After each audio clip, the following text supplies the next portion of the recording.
mùi cho đây chụp tẹo mùi cho đây ốt ấy ốt bự nè tẹo chụp tẹo mùi cho đây ốt bự này ốt bự được mùi của sòng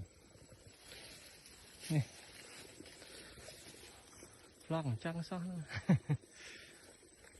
បាទវាខ្ញុំពេញចិត្តនឹងជីវភាពរបស់ពួកយើងនៅពេលនេះណាពួកយើងមិនបាច់ខ្វល់សម្ដីអ្នកណាទេមានមនុស្សជាច្រើនសម្បូរតែលុយតែក្នុងចិត្តខ្វះក្តីស្រឡាញ់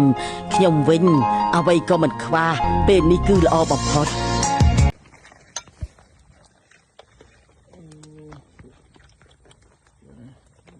អេមចឹងហ្មងដាក់ទៀតដាក់ខុសឆ្មាសំភៅធំបាទគីឡូ75ទេបាទ